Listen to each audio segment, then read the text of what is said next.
चाहे आप उसको टाइप करना चाहें, अगर हैंड रिटन बनाएंगे तो फिर आपको उसका इमेज वाला लेकर आपको पोर्टल पे यहाँ पर अपलोड करना पड़ेगा, वो जो असाइनमेंट वाला सेक्शन है उसके ऊपर। तो एक ही जगह करें वो जो है आपकी असाइनमेंट नंबर 1 करके जिस जगह है, ताकि मेरे पास एक ही जगह। और टाइम का ख्याल रखिएगा, आपकी जो लास्ट ड्यू डेट है वो आपकी 10th जुलाई है, ठीक है। तो अभी आपके पास टाइम है, ग्रेजुअली थोड़ा थोड़ा करके आंसर्स को पढ़ें, लेकिन उनको शॉर्ट रखें, इतना कि मैनेजेबल हो आपके लिए भी उसको अपलोड करना और बनाना, और मेरे लिए भी उसको रीड करना और चेक करना, क्योंकि एवरीथिंग इज डिजिटल नाउ ना। तो ये ना हो कि आपका इतनी बड़ी हो जाए कि वो आपके जो इमेज हैं वो इतने ह्यूज साइज्ड हो जाएं, या वो पीडीएफ फाइल्स जो सी हैं वो इतनी बड़ी हो जाएं कि वो अपलोड होने में इशू हो ना, ठीक है, यहाँ पे खुले ना। तो चाहे आप हैंड रिटन बनाना चाहें, चाहे आप टाइप करना चाहें, वो आपके ऊपर है, लेकिन ये है कि उसके साइज का जरा उसका ख्याल रखिएगा। और डिफरेंट सोर्सेज से आप हेल्प ले सकते हैं, लेकिन मैं अप्रिशिएट उस चीज को करूंगी और वैल्यू करूंगी आपके असाइनमेंट्स को अगर वो आपकी अपनी लैंग्वेज के अंदर अगर लिखी हुई होंगी, ठीक है।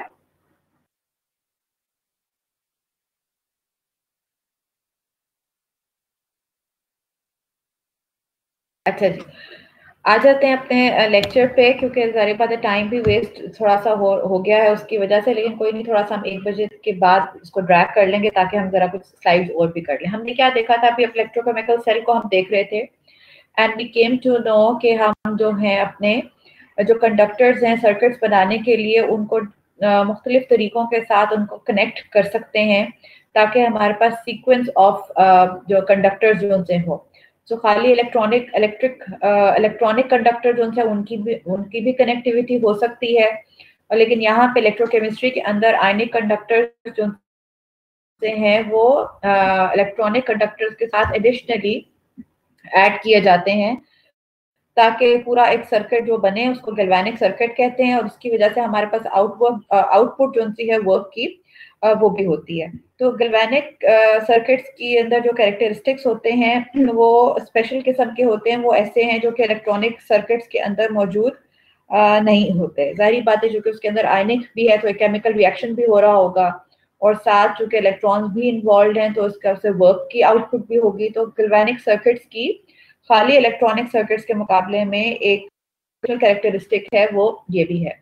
फिर पिछले before we ended our session तो हमने ये देखा था कि हम एक नोटेशन सिस्टम जो है उसको भी फॉलो करते हैं, और किस तरह हम वर्टिकल लाइन जो कि चाहे वो सिंगल हो चाहे वो डबल हो, उनको हम वर्टिकल लाइंस को यूज करते हैं और अपने पूरा जो इलेक्ट्रोकेमिकल सेल है उसको किस तरह उसको डिनोट करते हैं। सो जो सिंगल लाइंस हैं वो आपके जो दो फेज बाउंड्रीज हैं उनको शो कर रही होती हैं। वो फेज बाउंड्रीज हमें नजर आ रही हैं कि इंडिविजुअल कंपार्टमेंट्स के अंदर हमें जो सॉलिड जो कंडक्टर्स हैं इलेक्ट्रॉनिक वो भी नजर आ रहे हैं, और जो आयनिक कंडक्टर्स हैं वो भी नजर आ रहे हैं। तो जाहिर बात है because two phases are operating independently in each compartment, तो उनके लिए क्या है। और फिर ये जो डबल बार्स आपको नजर आती हैं, वर्टिकल लाइन जो आपको नजर आ रही हैं, ये आपके उस सॉल्ट ब्रिज को डिनोट करती हैं जो कि दो आपके आयनिक कंडक्टर्स के कंपार्टमेंट्स के दरमियान मौजूद है। फिर एक और चीज जो कि इम्पोर्टेंट है वो ये है कि इसको लिखने का तरीका, कि आपके जो एनोड है वो पहले लिखी जाती है, यानी कि लेफ्ट हैंड साइड पे एनोड इज रिटन और cathode is written on the right hand side. यानी कि जो डबल बाउंड्री है सॉल्ट ब्रिज वाली, इसकी जो लेफ्ट हैंड साइड है इसके ऊपर एनोड है, और जो राइट हैंड साइड है इसके ऊपर आपकी कैथोड है, ठीक है। तो अब क्या है कि अब जरा थोड़ा सा ये जो हमारे पास डबल बार है जिसके नीचे मैंने एक और टर्म भी लिखी हुई है which is known as the liquid junction potential, आइए जरा इसको भी थोड़ा सा देख लेते हैं, क्योंकि अब हम अपनी जरा टर्म्स को जरा एडवांस फॉर्म में लेकर चल रहे हैं। तो लेट अस सी कि ये वाली टर्म जो थी इसका क्या मतलब है। होता क्या है सॉल्ट ब्रिज के बारे में कि it is an area which is of contact between any two ionic conductors. ये देखिए आपको दो कंपार्टमेंट्स के अंदर आपको आयनिक इलेक्ट्रोलाइटिक सॉल्यूशंस नजर आ रहे हैं ना। एक के अंदर आपको जिंक सल्फेट है, जिंक रॉड है dipped in zinc sulphate solution, और एक आपके पास कॉपर रॉड है जो कि डिप हुई हुई है कॉपर सल्फेट सॉल्यूशन के अंदर। तो ये जो दो सॉल्यूशंस हैं इंडिविजुअली कंपार्टमेंट्स पर, अभी हम देख चुके हैं कि हमारे लिए इंडिविजुअल कंपार्टमेंट्स बंद होगी जब हमारे पास इंडिपेंडेंट कंपार्टमेंट्स होंगे। अगर एक ही कंपार्टमेंट में सारा काम करेंगे तो फिर हमारे पास मूव करने की कोई जगह नहीं। जो हमने लेक्चर को जब बिगिन किया था तो I hope you remember very clearly कि इलेक्ट्रॉन जो थे वो मेटल के अंदर ही रह गए थे, जिसकी वजह से एक इंटरफेशियल पोटेंशियल डिफरेंस डेवलप हो जाता है और रिएक्शन जो होता है फिर वो फर्दर नहीं होता। तो हम चाहते हैं कि हमारा रिएक्शन भी हो और हमारा पूरा इलेक्ट्रोकेमिकल सेल जो है वो एक वर्क की आउटपुट जो है वो भी उसके अंदर हो। तो उस वर्क की आउटपुट के लिए यानी वोल्टेज भी मेजर करने के लिए, रेट भी देखने के लिए,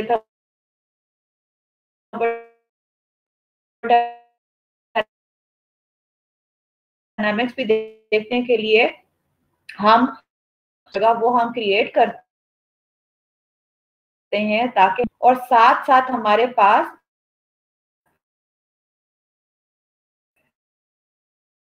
इलेक्ट्रॉन्स की मूवमेंट यानी वर्क की वो भी कर सकते हैं। एरोज हैं वो क्या आपको डिनोट कर रहे हैं, वो आपको सॉल्ट ब्रिज के हवाले से इंफॉर्मेशन दे रहे हैं। What is the salt bridge? ये वो एरिया है which is in contact between any two ionic conductor. दो आयनिक कंडक्टर्स को ज्वाइन करने के लिए ये एक यू शेप ट्यूब जो सी है वो यूज की जाती है, जिसके अंदर KCl यानी कोई इनर्ट किस्म के सॉल्यूशंस होते हैं, दो प्लग और एक एरिया है सॉल्ट ब्रिज का। This is actually known as a liquid junction. इसको आप लिक्विड जंक्शन कहते हैं। देयर इज अनदर डे, बात समझ में आई है? यानी सॉल्ट ब्रिज को यूज किया जाता है कि ताकि जो लिक्विड जंक्शन पोटेंशियल यहाँ पे डेवलप होगा वो मैं भी आपको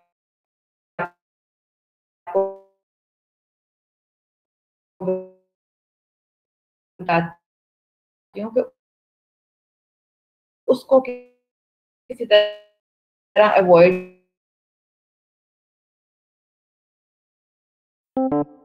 देख रहे हैं ना अभी तक। इंटरफेस तो आपको पता है कि वो क्या है जी। उस्मान, हम डिफरेंट तरह के इंटरफेसेस देख रहे हैं, तो हम उन्हीं इंटरफेसेस के डिफरेंट नाम अभी तक हम प्रपोज कर रहे हैं। यही मैं आज आपको बताई थी कि आज का लेक्चर होगा कि देखने में आपको लगेगा this is all what we have already previously studied, but जब मैं उसको आपके साथ एलेबोरेट करूंगी तो आपको नई टर्म्स जो सी आज मिलेंगी। क्यों ये नई टर्म्स इंपॉर्टेंट है? क्योंकि कमिंग इलेक्ट्रोकेमिस्ट्री जितनी भी आपने पढ़नी है तो आपको उसके लिए आपको इन सारी टर्म्स और टर्मिनोलॉजीज जो कि इलेक्ट्रोकेमिस्ट्री की बेस है, रूट है, जान है, उनके साथ आपको फेमिलियर होना पड़ेगा। So these are new terminologies that are coming to you via today's lecture. So what we are saying is कि हमने इंटरफेसेस के डिफरेंट ना, इंटरफेसेस क्या है? बस area between two different phases, ठीक है। अब क्या है कि पहले हमने देखा कि there was an electrode and electrolyte interface. ये एक तरह की इंटरफेस है। ये किस तरह दो अलग कंपार्टमेंट्स के थ्रू इनको सेपरेट किया गया। फिर उसके बाद हमने अब देखा कि एक और चीज भी हमें इस इलेक्ट्रोकेमिकल सेल में नजर आती है, जिसको आप आम जबान में सॉल्ट ब्रिज के साथ आप उसका नाम आपने लिया। और आपको पता है सॉल्ट ब्रिज के अंदर आपके पास कोई KCl का सोल्यूशन होगा, सोडियम नाइट्रेट भी इसके अंदर मौजूद हो सकता है, कोई जेली लाइक सब्सटेंस एगार उसके अंदर होगा। ये प्लग्स यहाँ पे मौजूद होते हैं। फिर ये क्या है कि ये दोनों जो कंपार्टमेंट्स हैं इनको कनेक्ट करता है, ये इसका मकसद है। और यहाँ पे ये डबल एरो से शो किया गया है, लेकिन इसका जो साइंटिफिक नेम है it is known as a liquid junction. इसको क्या कहते हैं? लिक्विड जंक्शन कहते हैं। क्यों? क्योंकि ये दो जो कंपार्टमेंट्स के अंदर अलग अलग आयनिक सॉल्यूशंस डाले हुए हैं, एक में कॉपर सल्फेट का, एक में जिंक सल्फेट का, जो कि दोनों इलेक्ट्रोलाइट्स हैं, उनको आपस में कनेक्ट करता है, ठीक है। तो जंक्शन बन गई ना, एक इंटरफेस बन गई। ये इंटरफेस क्या है? Electrolyte electrolyte interface. Although they are in two separate compartments, लेकिन इनके दरमियान भी एक इंटरफेस जो सी है इस यू शेप ट्यूब के थ्रू कनेक्ट कर दी गई। तो ये जो इंटरफेस है बिटवीन टू लिक्विड systems या ionic solutions या electrolytes, this is known as an electrolyte interface। और इसका दूसरा जो नाम है वो है liquid junction। अब क्लियर हुई ये बात?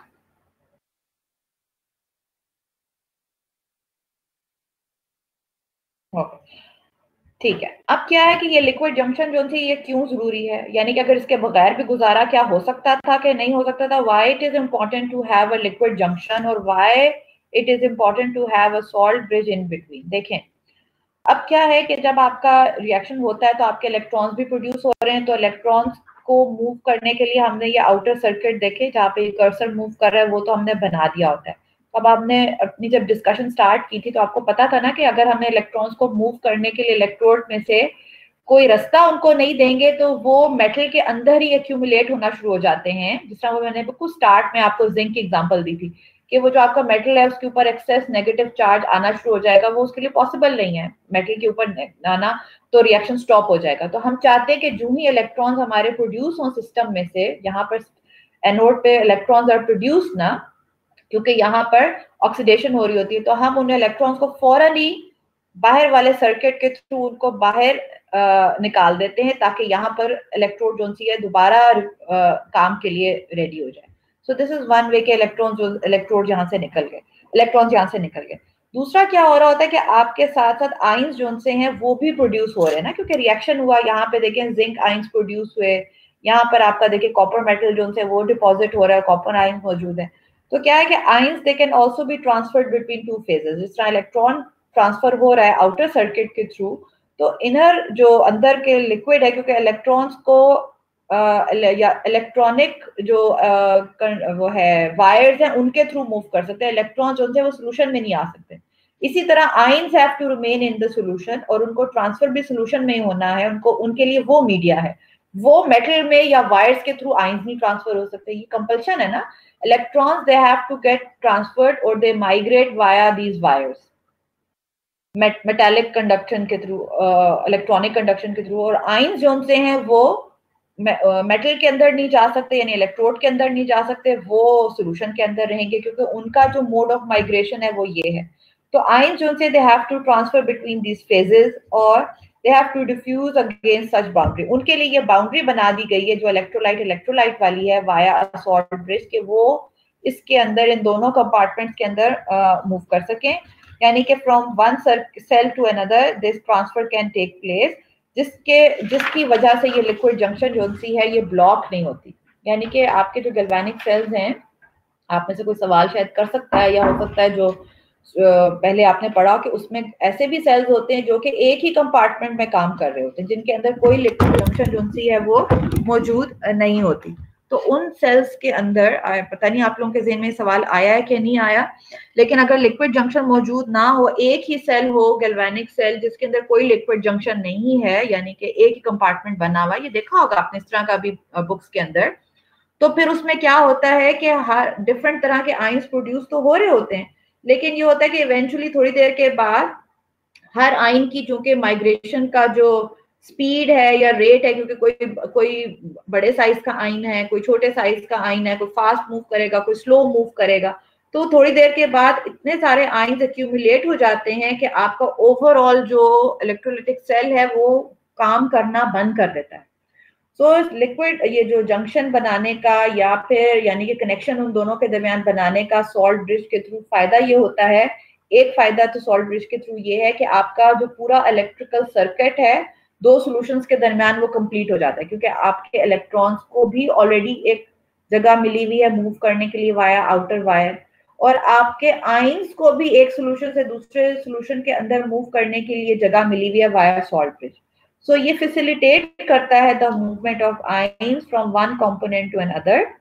और अगर ये सॉल्ट ब्रिज ना हो between these two electrolyte interface और लिक्विड जंक्शन, तो फिर क्या होगा, तो फिर जो आयंस हैं वो अपने अपने कंपार्टमेंट में बिल्डअप हो जाएंगे, यानी कि इस कंपार्टमेंट के अंदर जिंक आयंस बिल्डअप हो जाएंगे, और इसके अंदर जो सा एक्सेस जो सा नेगेटिव, यानी कि एक जगह पॉजिटिव चार्जेस ज्यादा हो जाएंगे, एक जगह नेगेटिव चार्जेस ज्यादा हो जाएंगे, जिसमें हमने पहले देखा।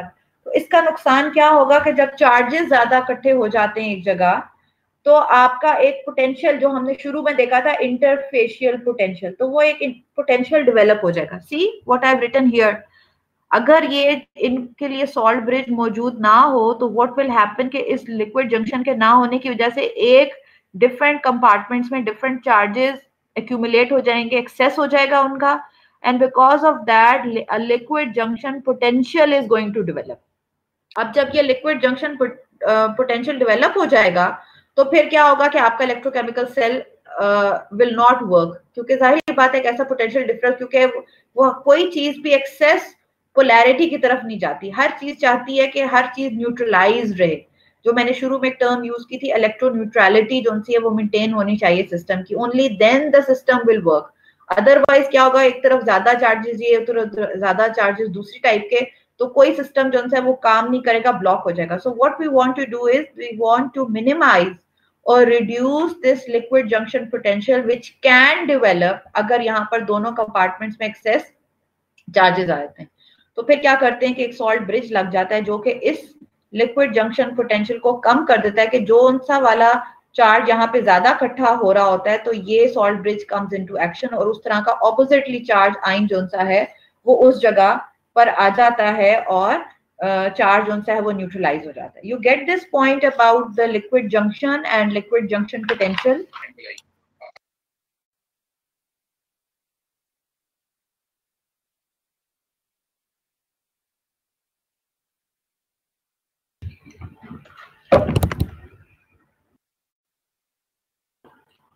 ओके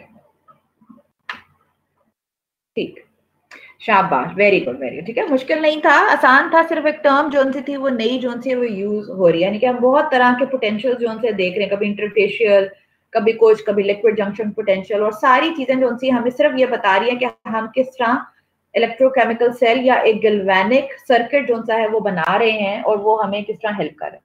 अब क्या है, डिफरेंट पार्ट्स हैं आपके इलेक्ट्रोकेमिकल सेल के, वो मैं जल्दी से गो थ्रू कर दूंगी ताकि हम जो और इंपॉर्टेंट चीजें उस पर आ जाए। हमें इलेक्ट्रोड नजर आ रही हैं। इलेक्ट्रोड क्या है, वो एक सरफेस प्रोवाइड करती हैं, वो हम देख चुके हैं जहां पर रिएक्शन या प्रोसेस जो है वो होगा। ये इलेक्ट्रोड जो सी है कंडक्टिव मटेरियल्स, मेटल्स जिस तरह कॉपर है, प्लैटिनम की है, गोल्ड, सिल्वर, बहुत सारे जो मेटल्स हैं उनकी बनी होती हैं। कार्बन टाइप के मटेरियल्स की भी बन सकती हैं, कुछ ऑक्साइड्स की भी बन सकती हैं, कुछ ये ऑर्गेनिक मटेरियल्स हैं उनकी भी बन सकती हैं।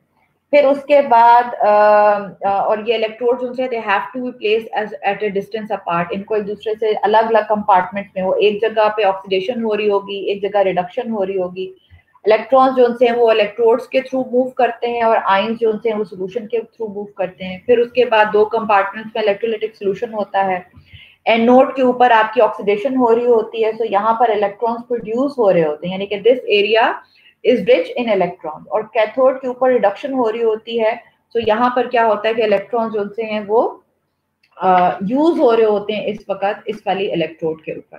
तो एक स्पॉन्टेनियस रिडॉक्स रिएक्शन जो है वो कैरी आउट होता है और यू कैन सी कि इलेक्ट्रिकल करंट जो है वो प्रोड्यूस हो रहा होता है। तो एग्जांपल यहाँ पर सिर्फ कॉपर हो। अच्छा, एक और बड़े मजे की बात ये देखें, अब यहाँ पर तो शायद आपको ये रिएक्शन इतना क्लियर नजर ना आ रहा हो, लेकिन आपको पता है कि कॉपर और जिंक के दरमियान जो है वो एक रिएक्शन जो है वो हो रहा होता है। Now this is very important to know कि अगर हमने, एक और वजह भी मैं आपको बताती हूँ कि इनको दो अलग अलग कंपार्टमेंट में रखने की, ये मैं बात पहले भी बता चुकी हूँ लेकिन मैं दोबारा रिपीट कर देती हूँ कि खास वजह है इलेक्ट्रोकेमिकल सेल, क्योंकि क्या मतलब ये ओवरऑल रिएक्शन जो है ये तो अदरवाइज भी हो सकता है कि अगर हम लोगों ने एक ही बीकर में ले लें और उसके अंदर हम कॉपर और जिंक ये सारा एक मेटल रॉड डाल दें उसकी और कॉपर की और साथ सोल्यूशन रख लें, तो क्या रिएक्शन होगा? नहीं। देखिए, रिएक्शन तो तब भी हो जाएगा लेकिन उसमें नुकसान ये होगा कि इलेक्ट्रॉन्स को मूव करने की कोई जगह नहीं होगी, तो हम कोई यूजफुल काम नहीं करवा सकेंगे। Only chemical reaction will take place if two solutions are not separated from each other इस तरह via compartments। तो क्या होगा कि कॉपर आयंस जो उनसे होंगे वो डायरेक्टली जो उनसे है वो जिंक जो रॉड होगी उसके साथ रिएक्ट कर देंगे और इलेक्ट्रॉन्स को प्रोड्यूस होके उनको बाहर निकलने की कोई सर्किट नहीं मौजूद होगा, इस वजह से कोई यूजफुल वर्क ऑब्टेन नहीं हो सकता। So in order to construct an electrochemical cell, they have to be placed in separate compartment ताकि इलेक्ट्रिकल सर्किट जो है वो आपका जो है वो कंप्लीट होना चाहिए। ठीक है, यहाँ तक बात क्लियर है? तो can I move to the next slide?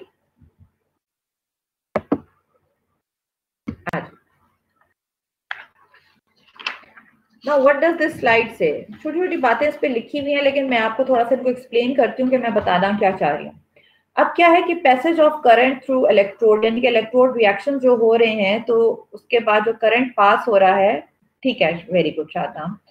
सो हमने ये देखा जो एरिया ऑफ कांटेक्ट है between two different kind of conductors, वो बड़ी स्पेशल उसकी इम्पोर्टेंस है। यानी कि जो दो इंटरफेसेस जब मिल रही होती हैं तो वो या दो डिफरेंट या दो सेम टाइप की, यानी कि जिस तरह अभी हमने लिक्विड इलेक्ट्रोलाइट, इलेक्ट्रोलाइट और जो सोल्यूशन लिक्विड जो सॉलिड और इलेक्ट्रोलाइट की जो इंटरफेस है वो तो बहुत ही इंपॉर्टेंट है, क्योंकि सारा रिएक्शन जो है वो वहां पर हो रहा होता है। तो ये जो जरा कैरेक्टरिस्टिक्स हैं, the area of contact between two different type of conductors plays a very important role in any circuit. क्यों? क्योंकि अगर आप देखें, मैंने आपको बताया था कि कंडक्टर जो हैं वो दो बहुत तरह के कंडक्टर्स के थ्रू आप काम कर सकते हैं। जब आप कंडक्टर्स को सीरीज में अटैच करते हैं, तो हमने शुरू में देखा था कि मेटल जो हैं सिर्फ जिस तरह इलेक्ट्रॉनिक्स वाला में होता है, सिर्फ मेटल कंडक्टर्स ही लग जाए साथ, बहुत सारी सीरीज में लग जाएं तो उनके थ्रू भी आप काम कर सकते हैं। और फिर उसके अलावा चूंकि सेमी कंडक्टर्स के थ्रू भी कंडक्शन हो सकती है, तो उनको भी हम कनेक्ट कर दें।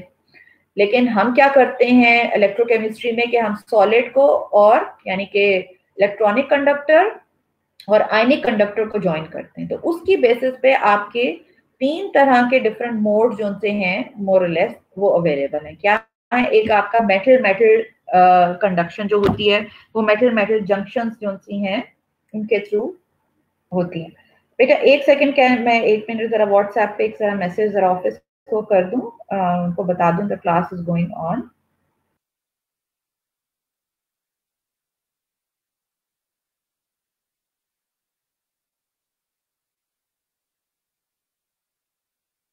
कांटेक्ट इंपॉर्टेंट है, तो फिर हम देखते हैं कि किस तरह के 3 फेजेस जो से हैं वो एक दूसरे के साथ अगर ज्वाइन हो तो उनका आपस में रोल जो सा है वो क्या होगा, और कौन से वाला जो इंटरफेस या कांटेक्ट का जो जॉइंट या जंक्शन है वो बड़ा क्रिटिकल है। तो पहला जो सा है, सबसे पहले क्या लिखा हुआ है कि मैंने कि मेटल मेटल जंक्शन हो या मेटल मेटल कनेक्टेड हो, तो ये सबसे आसान किस्म की कंडक्शन यहाँ पर फॉर एग्जांपल हो रही होगी।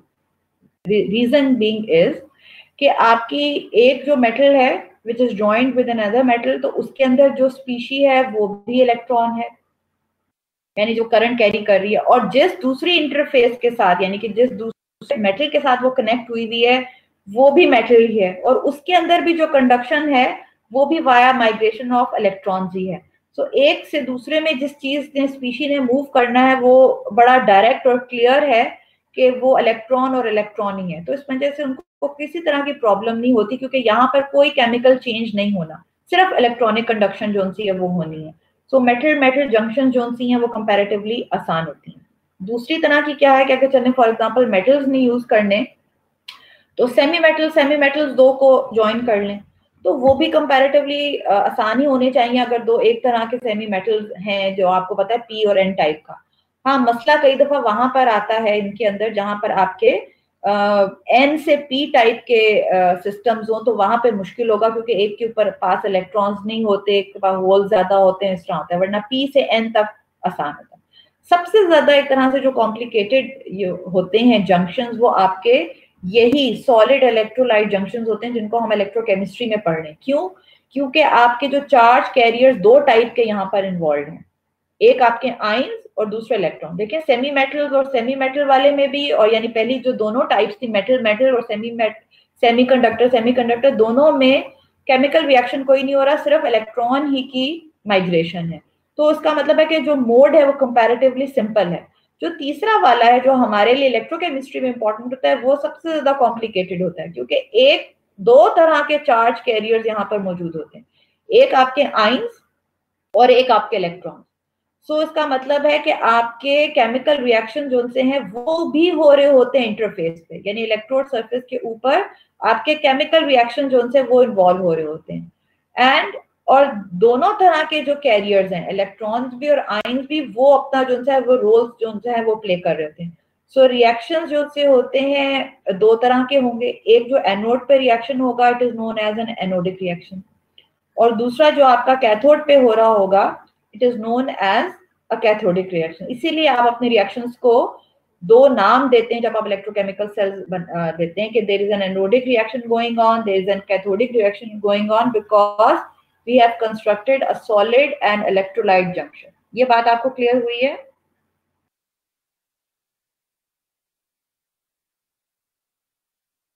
इन जंक्शंस के बारे में आपको पता चला है?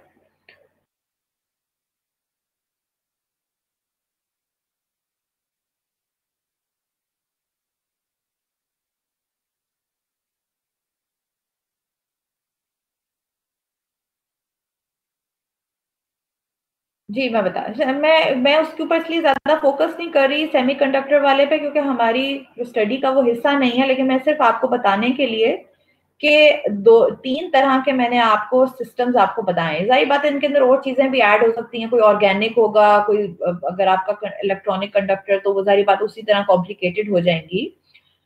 मैम इनको हम सेल बनाने के लिए हाँ जी बिल्कुल शहबाज, ये सेल इसी तरह ही बन रहा है। ये जो पीछे इलेक्ट्रोकेमिकल सेल की इतनी बड़ी डायग्राम थी, ये वाली, ये ऐसे ही बना हुआ है। ये देखिए आपका सॉलिड एंड इलेक्ट्रोलाइट जंक्शन, ये यही है ना जंक्शन। जंक्शन का मतलब होता है जहां पे दो चीजें कनेक्ट होती हैं। देखिए इस वाली में भी solid and electrolyte, solid and electrolyte, ये आपको नजर आ रही है। तो जंक्शन ऐसे ही आपकी बनी हुई है।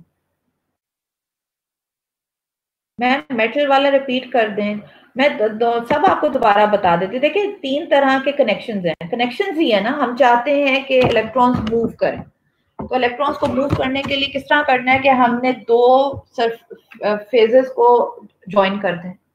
एक पहली 3 एग्जांपल्स मैंने आपको दी। एक है कि एक मेटल को दूसरे मेटल के साथ ज्वाइन कर दें। वो तो बड़ा आसान है, क्योंकि एक में भी इलेक्ट्रॉन है, दूसरे में भी इलेक्ट्रॉन है। हाँ, हर एक के अंदर पोटेंशियल फर्क होगा, एबिलिटी डिफरेंट होगी, लेकिन सिर्फ इलेक्ट्रॉन ने ही जंप करके दूसरे मेटल के अंदर पहुंच जाना है। तो electron metal metal junctions comparatively आसान होते हैं।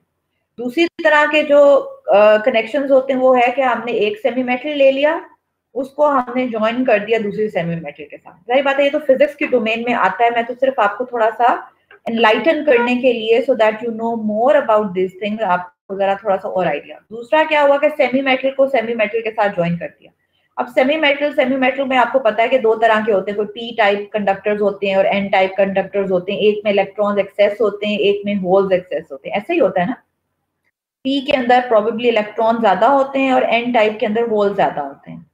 तो अगर हमने पी और एन टाइप के कंडक्टर्स को ज्वाइन किया है, तो उसमें जाहिर बात है जो अच्छा वाला होगा वो होगा जिसमें एक में इलेक्ट्रॉन्स हो और दूसरे में होल्स हो। सो फ्लो कहाँ से होना चाहिए? P to N type junction के अंदर, या P to N type semiconductors. और दूसरा क्या होना चाहिए? आपका एन और पी को कनेक्ट कर दें कि एन जो सा है वो इलेक्ट्रॉन दे, लेकिन एन के पास चूंकि इलेक्ट्रॉन्स नहीं होते, तो वो वाले के अंदर जरा डिफिकल्टी होगी, वो वाला प्रोबेबली वर्क नहीं करेगा, लेकिन पी एन जंक्शन जो हैं वो आपके वर्क करेंगे। ठीक है, ये वाला था आपके शायद सवालों का जवाब। और जो हमारे लिए इलेक्ट्रोकेमिस्ट्री में जो इंपॉर्टेंट होता है वो आपका होता है solid electrolyte junction.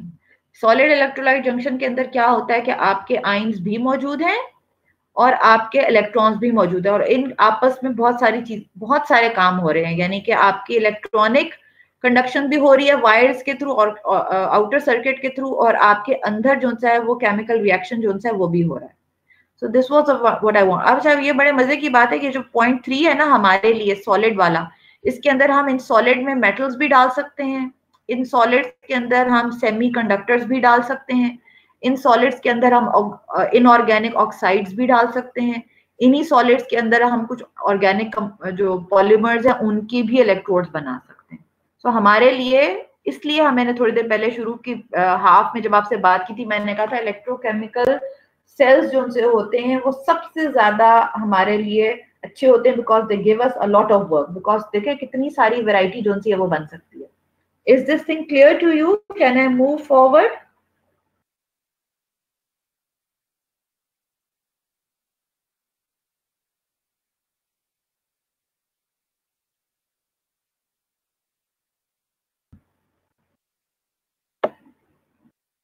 Yes ma'am, ठीक है, शाबाश, ओके, ठीक है। आसान से था, मैंने तो सिर्फ आपको इससे कोशिश की है कि आप लोग जरा और एनलाइटेंड हो and you know more about जितने बेसिक्स हैं उससे आगे आए।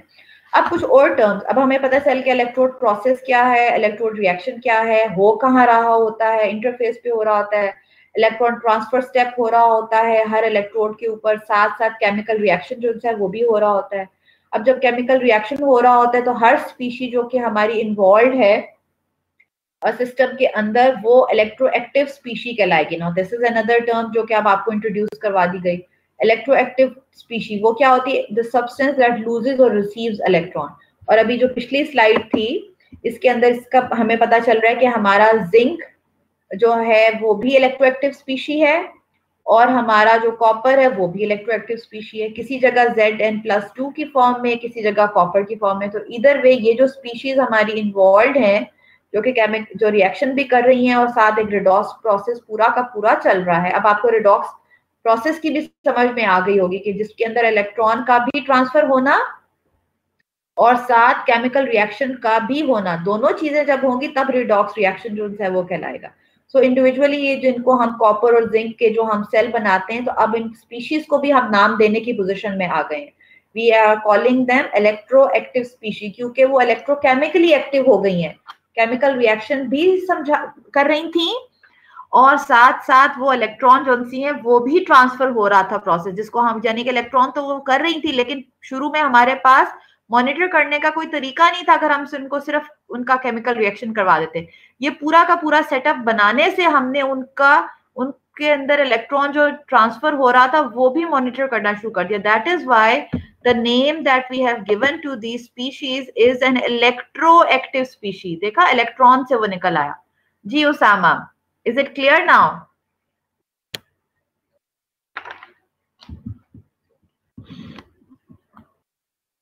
ओके, ये मुझे सिर्फ ये बताइए कि जो टर्म्स मैंने जो आज आप लोगों के साथ इंट्रोड्यूस करवाई हैं, क्या ये आपने पहले सुनी हुई थी कि आप इनमें इनसे कई टर्म से आज फेमिलियर हुए हैं?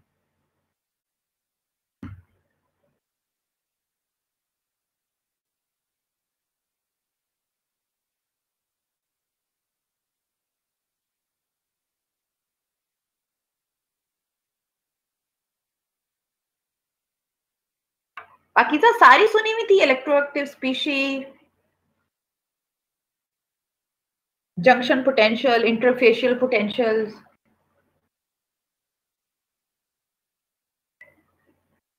ठीक, इसीलिए ना, इसीलिए क्योंकि यही टर्म्स अब हमने इन्हीं टर्म्स की फॉर्म में अब हम लोगों ने बात करनी होगी। नहीं, ये जो नॉर्मल है ऑक्सीडेशन रिडक्शन ये तो सारी आपने सुनी होगी, but junction potentials and everything, हाँ अच्छा फिजिक्स आप लोगों ने पढ़ी है। ओके ओके ओके, लेकिन कोई बात नहीं, अच्छी बात है कि मैंने अपने एंड पे भी आपके साथ की। अब आ जाए हाफ सेल पोटेंशियल्स और ये जो सारी चीजें हमें वो है। अब क्या है कि क्यों जरूरी है हाफ सेल पोटेंशियल? जिस तरह हम अगर किसी भी सिंगल आयन कोई हमारे पास मौजूद हो, अलग से एक आयन, हम उसकी एक्टिविटी जो सी है उसको मेजर नहीं कर सकते। यानी अकेला आयन जो हमें, वी वुड नॉट नो कि वो कितना एक्टिव है जब तक कि हमारे पास कंपैरिजन में कोई और आयन ना हो जिसकी, यानी कि क्लास में there is only one student, so how can I relate to the activity or the progress of that student जब तक कि मेरे पास कंपैरिजन में कोई और स्टूडेंट क्लास में ना हो। फॉर अ सिंगल स्टूडेंट, एक ही क्लास में एक बच्चा हो जी, उसको देख लेंगे जी वो कितना ठीक है जी। ओके, आई नो रिजवान, लेकिन हमारी क्लास लेट स्टार्ट हुई थी, मैं इसको 1:30 तक ड्रैग करूंगी। I will drag it till 1:30 क्योंकि फिर नमाज का टाइम है। I understand but I have to finish few things ना। 2 लाइनें तो नहीं आज मैं आपको बता सकती क्योंकि इतनी लेट हो गया था हमारा ना, because of the connectivity. Okay, so क्या हुआ होता है कि हमारा जिस तरह एक सिंगल लाइन की एक्टिविटी आप मेजर नहीं कर सकते, इसी तरह आप एक सिंगल इलेक्ट्रोड का भी पोटेंशियल जो सा है वो मेजर नहीं कर सकते, क्योंकि जब तक आपका सर्किट कंप्लीट नहीं होगा, and circuit is always completed जब आपके कम से कम 2 इलेक्ट्रोड जो सी है वो मौजूद होती हैं। सो जब तक 2 इलेक्ट्रोड आपके पास मौजूद नहीं होंगी, आप अपने जो इलेक्ट्रोड है या एक सेल है उसकी हाफ सेल की एक्टिविटी जो सी है नहीं मॉनिटर कर सकते। तो इसी तरह हमारे पास हम क्या करते हैं कि we make use of 2 electrodes या 2 कंपार्टमेंट्स कनेक्टेड टुगेदर, और उनकी बेसिस पे हम अपने सेल का जो पोटेंशियल है वो मालूम करते हैं।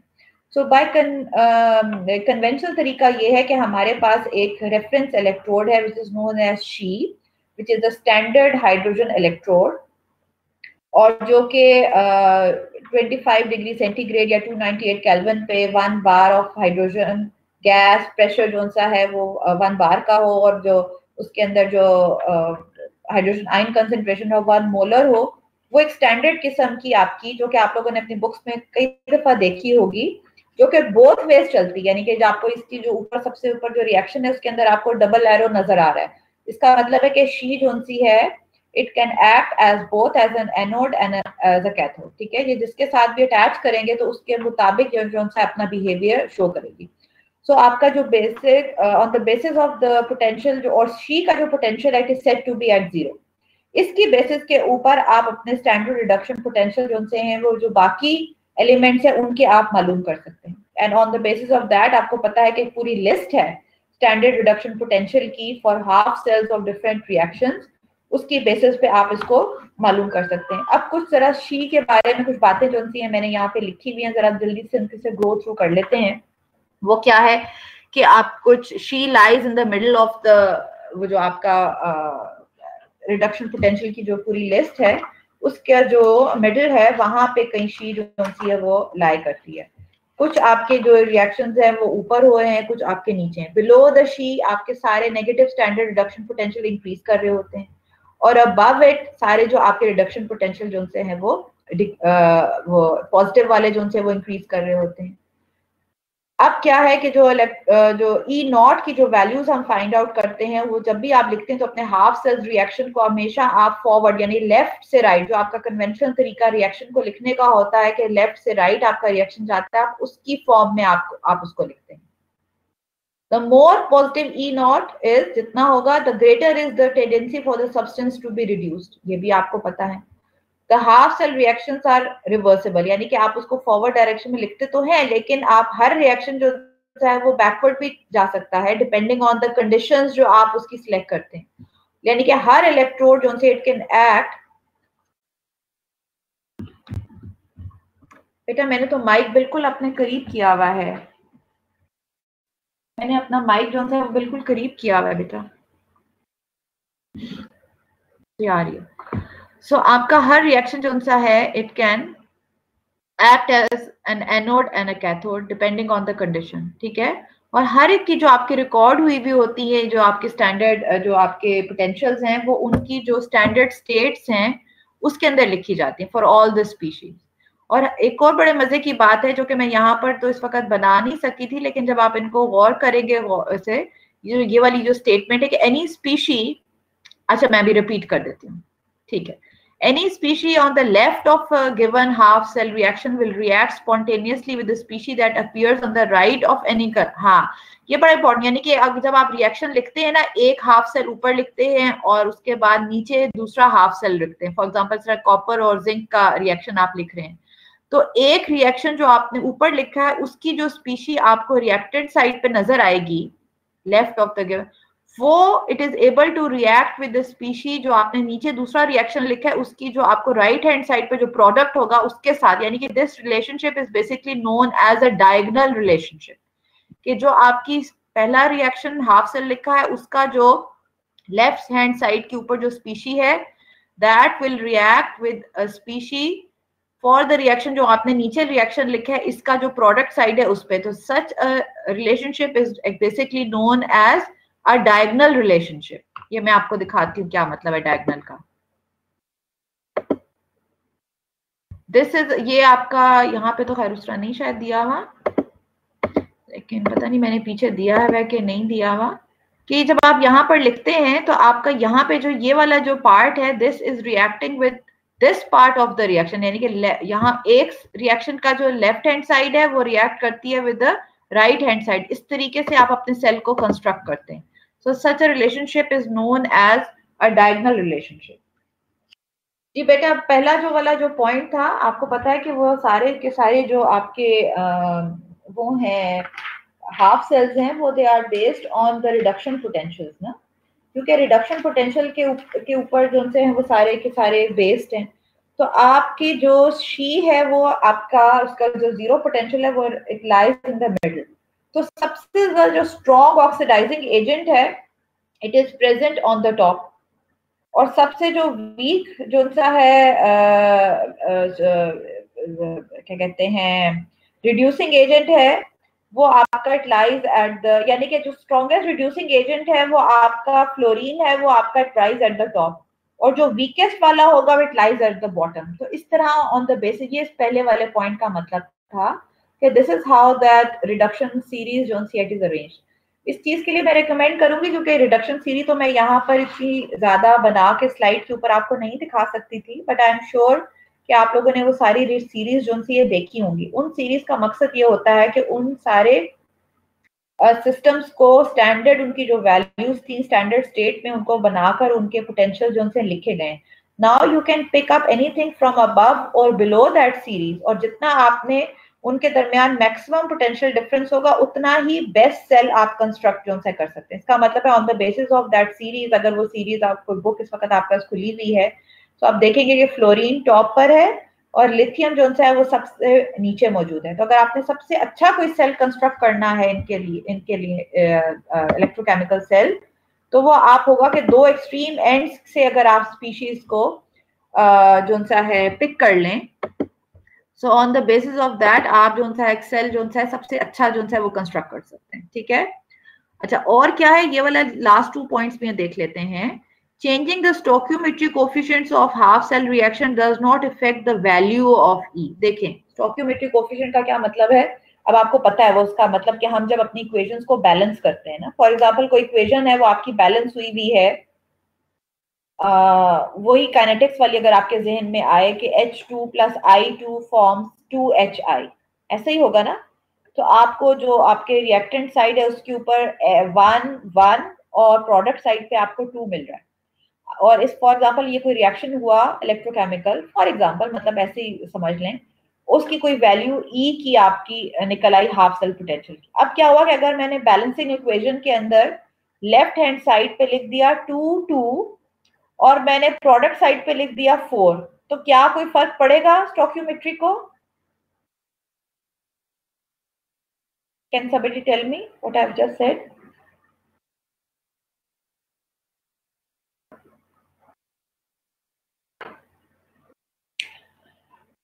स्टोक्योमेट्री वाली बात ये है कि फॉर एग्जांपल अपना वो वाला जो काइनेटिक्स में हमने कोई रिएक्शन किया था, आसान सा कोई ऐसे एग्जांपल को समझने के लिए कि अगर आपकी स्टोक्योमेट्री क्या है कि आपने इक्वेशन को बैलेंस किया।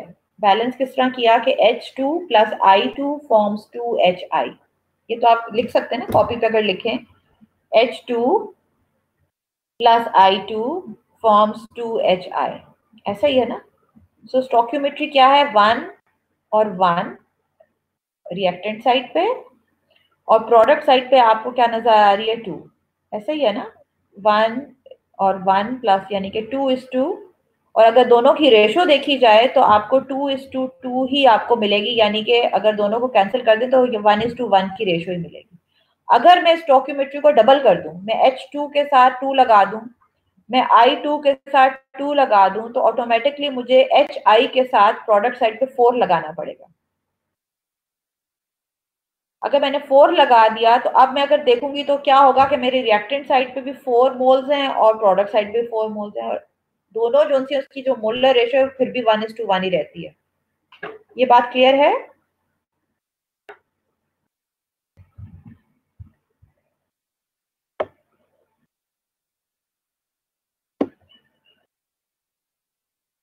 जी जी बेटा, सारी आपकी बुक्स में आपको सबको मिले। जी बेटा ये बात क्लियर है कि अगर मैं बैलेंस करने के लिए डबल वैल्यू भी ले लूंगी तो उससे स्टोक्योमेट्री को कोई फर्क नहीं पड़ेगा, क्योंकि इवेंचुअली वो रेशो जो सी है, शाबाश, वेरी गुड वेरी गुड, अगर वो रेशो वही रहेगी ना। तो इस ये वाला जो लास्ट पॉइंट है ये भी बड़ा इंपॉर्टेंट है, सेकंड लास्ट, कि changing the stoichiometry coefficients of a half cell reaction, क्योंकि वो थ्योरेटिकल कॉन्सेप्ट होता है ना, it does not effect the value of ई।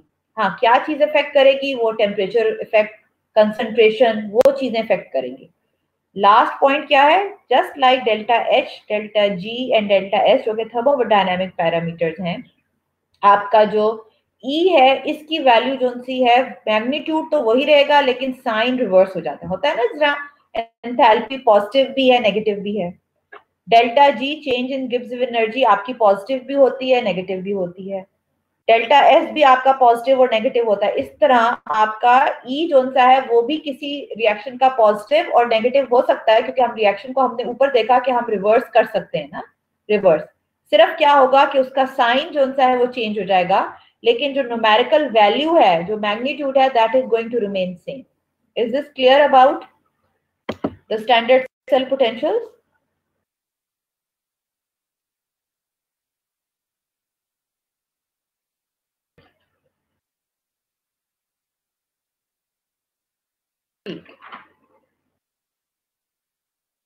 अच्छा, आज ये तकरीबन आज की लास्ट स्लाइड है। ओके, शाबाश। अब आ जाए इलेक्ट्रोमोटिव फोर्स। आज के लिए बहुत हो गया। आमिर, ये लास्ट स्लाइड है, ये मैं कंप्लीट कर लूं, उसके बाद फिर मैं कंक्लूड कर दूंगी। बस जस्ट गिव मी 5 मिनट्स, क्योंकि आई नो नमाज भी है, लेकिन आपको ये याद रखना है कि हमने लेट क्लास स्टार्ट की थी, ठीक है? सो मैं खुद चीज़ों का ख्याल रखती हूँ, आप प्लीज मुझे नहीं बताएंगे कि मैंने क्लास कब बंद करनी है, ठीक है? ये आप मेरे पे छोड़ दें। मैं वैसे ही आप लोगों के साथ बड़ी लीनियंट और बड़े उस तरीके से चल रही हूँ, तो आप लोग भी उसी तरह ही कॉपरेट कीजिए। Thank you so much.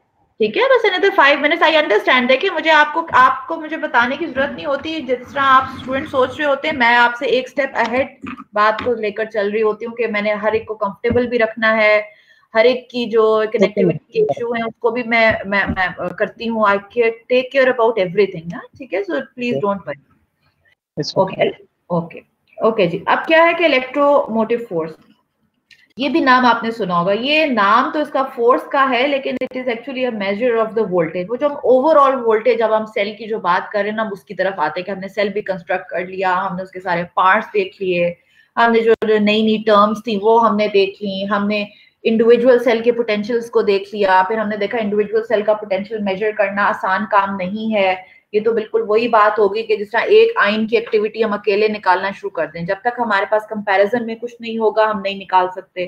Compare करने के लिए हमने कोई रेफरेंस बनाना है, दैट रेफरेंस जो सा it is known as the standard hydrogen electrode.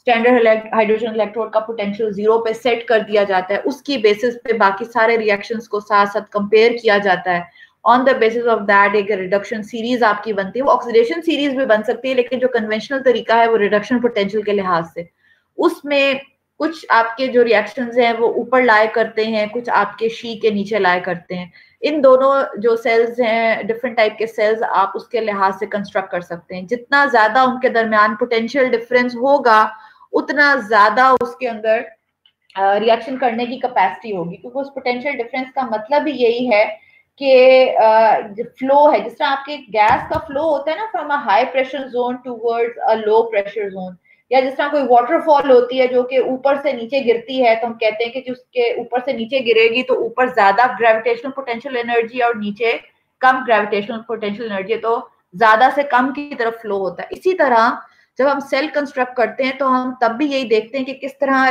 Flow of electron होना चाहिए, और ज्यादा से ज्यादा जो सी वोल्टेज होनी चाहिए अक्रॉस द इलेक्ट्रोड। तो ये जो वोल्टेज है, जिस पोटेंशियल डिफरेंस जो क्रिएट होता है, जिसको आप वोल्ट मीटर के थ्रू मेजर करते हैं, this is known as the cell voltage. और इसका जो एक और नाम है द इलेक्ट्रोमोटिव फोर्स। जाहिर बात है, इलेक्ट्रोमोटिव फोर्स तो नाम दिया गया है, लेकिन ये है क्या? ये एक वोल्टेज ही है। और ये मैंने आपको फिर उसके बाद ये भी सारी चीजें आप फेमिलियर है कि कन्वेंशनल तरीका स्टैंडर्ड ईएमएफ को मालूम करने का क्या है कि आप ओवरऑल सेल की जो वोल्टेज है वो कैथोड और minus the voltage of the anode, आप उसके थ्रू करते हैं। इसी तरह ये मैंने यहाँ पर आपको जिंक सेल्स जो हमने बनाया उसको शी के साथ रख के उसकी वोल्टेज निकाली, जो हम कह रहे थे कि हमने रिडक्शन पोटेंशियल निकाला। On the basis of that standard reduction potential zinc का हमें पता चल गया कि ये है। इसी तरह कॉपर को शी के साथ कनेक्ट किया और उसका स्टैंडर्ड रिडक्शन पोटेंशियल निकाल दिया और वो वैल्यू आ गई। अब हमें पता चल गया कि जिंक कहाँ पे लाए करता है और कॉपर कहाँ पे लाए करता है। ये भी हमने देखा कि वन लाइज एट, अगर बीच में 0 है तो जिंक ऊपर लाए करेगा और कॉपर जो है वो नीचे लाए करेगा। Okay, let me see the last slide. और इसी तरह हमने जिंक और कॉपर का सेल जो अभी तक जिसको हम देखते हुए आ रहे हैं, उसकी भी ईएमएफ मालूम कर सकते हैं। अब हमें पता जाएगा बेसिस कि हमने कैथोड किसको बनाना है और एनोड जो है वो किसको बनाना है। जिंक वाला जो सेल हमारा एनोड होता है, कॉपर वाला जो है वो हमारा कैथोड होता है, and we can find out the overall E nought of the cell, nought इसलिए लगाया क्योंकि ये स्टैंडर्ड स्टेट्स में लिए गए। अब एक दो चीजें important about the EMF before I conclude, क्योंकि ये लास्ट स्लाइड है आज की, कि ईएमएफ जो इलेक्ट्रोमोटिव फोर्स या जो सेल पोटेंशियल है वो किन किन चीजों पे डिपेंड करता है। अभी पीछे हम लोगों ने उसकी कुछ कैरेक्टरिस्टिक हाफ सेल पोटेंशियल्स के देखे थे, और हमने ये देखा था जी हम साइन चेंज हो सकता है, रिवर्स कर दें, हम ये कर दें वो कर दें, किन चीजों पे डिपेंड करता है, किन चीजों पे नहीं डिपेंड करता। आप देखते हैं डिपेंड किस पे करता है। Number one, nature of the electrode, बिल्कुल हमें नजर आ रहा है। अगर हमने यहाँ पर कॉपर और जिंक की इलेक्ट्रोड ले ली, अगर हम कॉपर को रिप्लेस कर दें किसी और के साथ, यानी जिंक का रिएक्शन इंस्टेड ऑफ कॉपर किसी और के साथ कर दें, तो फिर ये ईएमएफ भी बदल जाएगी। So number one, it depends on the nature of electrode. Number two, it depends on the nature of the ions, क्योंकि आपने क्या किया, आप ना सिर्फ एक सॉलिड इलेक्ट्रोड ली हुई है, लेकिन आपने साथ साथ सोल्यूशन जो सा है वो भी लिया हुआ है। तो अगर हम इलेक्ट्रोलाइट चेंज कर देंगे तो तब भी ईएमएफ चेंज हो जाएगी, यानी कि अगर हम कंसेंट्रेशन ऑफ द आयंस भी चेंज कर देंगे and types of ions change कर देंगे, तो तब भी ईएमएफ जो सी है वो चेंज हो जाएगी। Number three, concentration of the ions.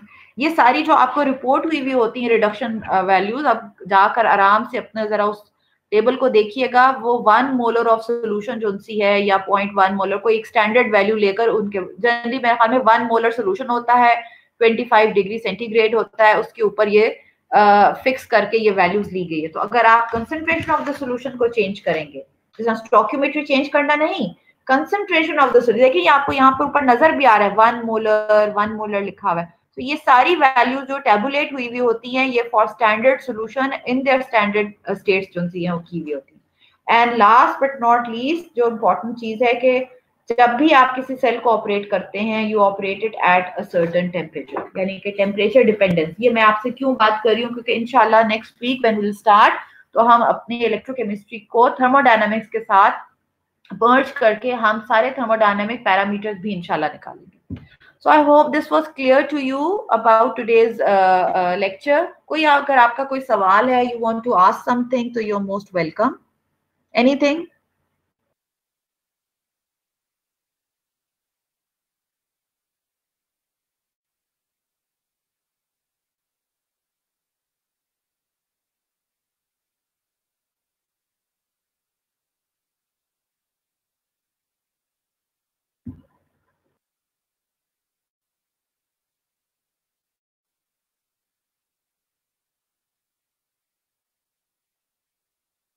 Very good.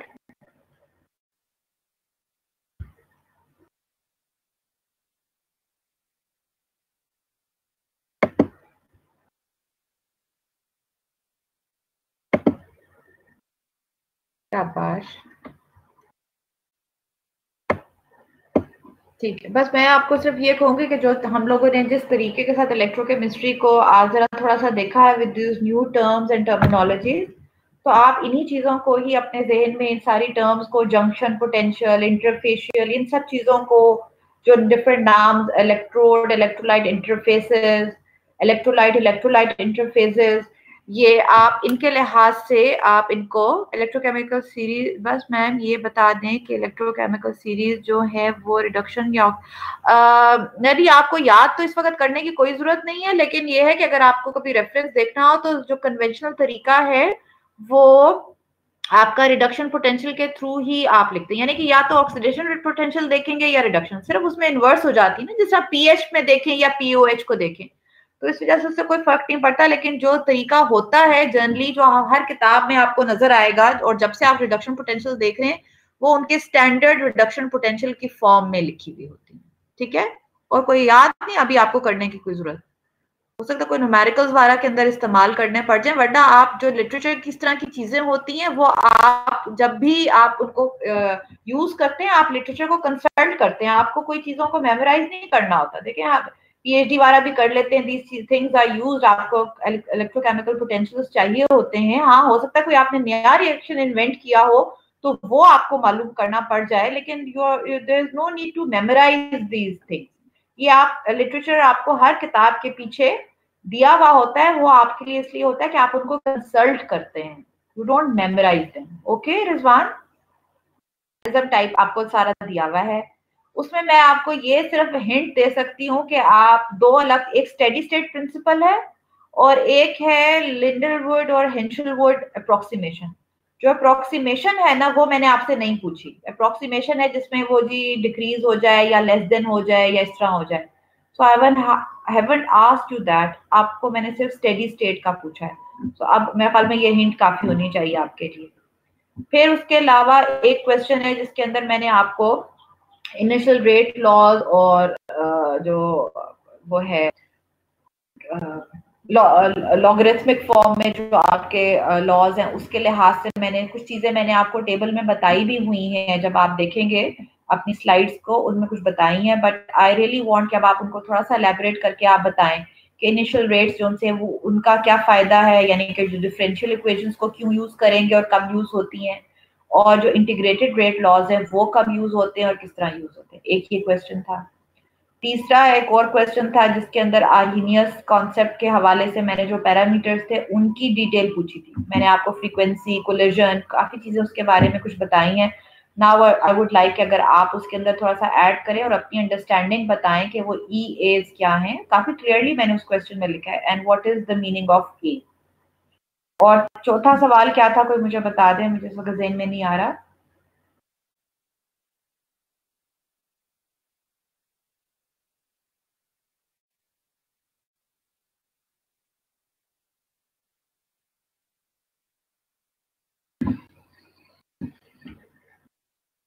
Ma'am वो आर्हीनियस के बारे में है। वो तो मैंने बता दिया। रोल ऑफ सम फैक्टर्स, पूरा क्वेश्चन क्या था मेरे ज़हन से इस वक्त निकल गया, I am sorry. Factors affecting K, the role of some factors affecting K, हाँ बिल्कुल ठीक है। रेट ऑफ रिएक्शन को कौन से फैक्टर्स उनसे अफेक्ट करते हैं? बहुत सारी चीजें बेटा। कंसंट्रेशन कर सकती है, अगर कोई कैटलिस्ट है तो उसकी सरफेस जो उनसे है वो कैसी होनी चाहिए। कोई टेम्परेचर का रोल बहुत ज्यादा है, लेकिन टेम्परेचर का रोल आप कर चुके आर्हीनियस फैक्टर्स में भी बता रहे होंगे, तो आप जरा बैलेंस कर दीजिएगा कि किस तरह आपने कौन सी बात यहाँ पे करनी है और कौन सी बात वहां करनी है। और उसके अलावा कंसंट्रेशन का रोल हो सकता है, टाइप ऑफ रिएक्टेंट जो उनसे उनका रोल हो सकता है। So there can be number of things जो कि हैं। ये तो चंद एक मैंने आपको साथ शेयर कर लिए हैं कि ये इनके नेचर ऑफ द रिएक्टेंट्स हो सकते हैं। So these are some of the things जो कि मेरे ज़हन में इस वक्त आ रही हैं, तो उनके बेसिस पे कीजिएगा, ठीक है। हाँ बिल्कुल, कैटलिस्ट एंजाइम्स, बिल्कुल अगर बायोलॉजिकल हैं तो एंजाइम्स होंगे, अगर वैसे हैं तो ये कुछ चीजें थी, ठीक है। I hope it is clear to you now. You most welcome बेटा, मोस्ट वेलकम। ओके बेटा, ओके। अब अपने जरा असाइनमेंट को ना आखिरी दिन पे बच्चे मत छोड़िएगा, थोड़ा थोड़ा करके, क्योंकि ये आपने समझदारी के साथ आप लोगों ने करनी है। प्लीज कॉपी पेस्ट ना कीजिएगा, उसके कोई फायदा नहीं है। अब लिखें अपने जहन के साथ, समझ के और अपनी समझ बूझ के साथ, और जो आप अंडरस्टैंड करते हैं, क्योंकि उसके अंदर जाहिर बात है मैंने एक दो आपके लिए जरा थिंकिंग स्किल्स के साथ सवाल दिए हैं और एक दो आपके लिए ओपन एंडेड है। Now it's up to you, आपकी individual ability, capability and your strength, इस पे ये सारा कुछ डिपेंड करता है, ठीक है। ओके बेटा, so I will wind up the session. Allah Hafiz and have a lovely week inshallah. May God bless all of you inshallah. Allah Taala आप सबको महफूज रखे और सेहत के साथ आपको रखे, आमीन।